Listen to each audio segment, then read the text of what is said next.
ушул дарек боюнча жашап атса дагы деле. Элнура Баймурзаева 3 жылдан бери 5 баласына жөлөк пул алат. Ал үчүн бардык балдарына тиешелүү мамлекеттик мекемелерден тактама жана жашаган жеринен справкалар талап кылынчу. Азыр түндүк тиркемеси аркылуу эле бардык ведомстволордун кызматтарын пайдаланууга мүмкүнчүлүк түзүлүп, жарандарга ыңгайлуу болуп жатканын айтат. Мурда деген патент кагазым чыгып калганынан патент кагазына бир 10 күнбү ушундай жүгүрүп жүргөнмүн. Анан башка жактардан справкаларды алып келип бергенмин. Болгону ошол чем мурункуга караганда азыр жеңил болуп калды. Биз үчүн өтө ыңгайлуу сөзсүз турду.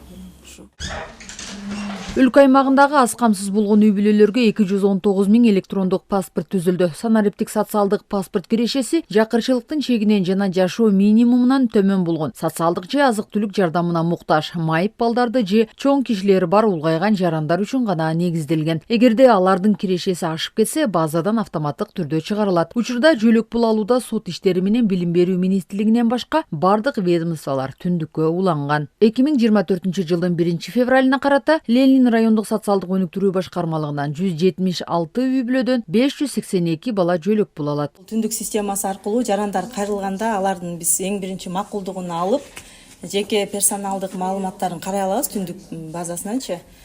Түндүк системасынан маалыматтар бизге үй бүлөгө көмөк жөлөк пулун чектөөдөгү тиешелүү болгон гана маалыматтар чыгат да, мисалы кирешелери тууралуу, жер үлүштөрү тууралуу, мал мүлкү тууралуу, пенсия алабы, ошондой эле салык кызматынан, мамлекеттик каттоо кызматтарынан бизге тиешелүү болгон маалыматтарды ала алабыз да. Маселе болуп калса 1 айга чейин, 2 жума, 3 жумага чейин балдарын тыштап катарда туруп кыйынчылыктар болгон да.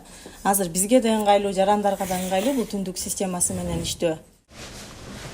Өкмөттүк акселераторлор 2023 программасынын алкагында күбөлөндүрүү жана майыптык фактысын аныктоо боюнча жол жоболорун жөнөкөйлөтүү максатында медициналык социалдык эксперттик комиссия бизнес процесстерин ийгиликтүү автоматташтырып, зарыл болгон маалым каттардын 11 түрү санариптештирилген. Бул иш-аракеттер талапкерлер үчүн күтүү убактысын кыскартып, бир топ ыңгайлуулукту жараткан.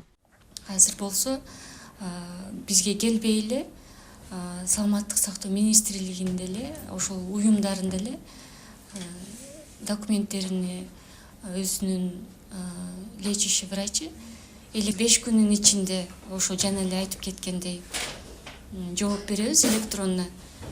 Алар туура жиберген болсо, алар биз время назначать этебиз, дата. Жаран азыр бир эле жолу келет.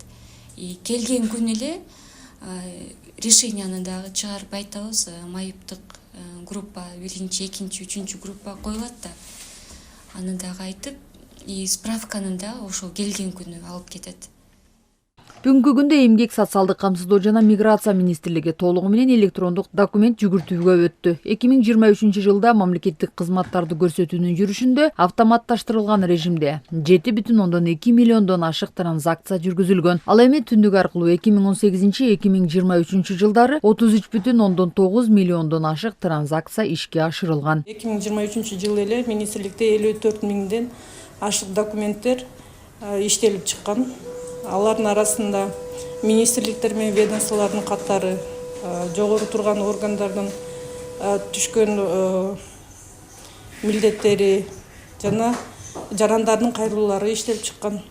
Түндүк ведомстволор аралык электрондук өз ара аракеттенүү системасы аркылуу бүгүнкү күндө биздин министрликтин 21 кызматын ала алат жана ошондой эле 29 маалымат каттарды түндүк аркылуу алса болот. Санариптештирүүнүн алкагында чет өлкөдөгү мекендештер үчүн мекен картасы чыгарылып, жалпы 38 адамга берилген. Ошондой эле санариптик көчмөн долбоору 2022 жылы ишке ашырылып, мамлекет тараптан санарипт көчмөн макамын ала турган өлкөлөрдүн географиясы кеңейтилген. Аталган долбоорго катышуучуларга тейлөө электрондук портал аркылуу жүргүзүлөт. Сайрагүл Полотова, Жакшылык Исаков, ЛТР, Бишкек.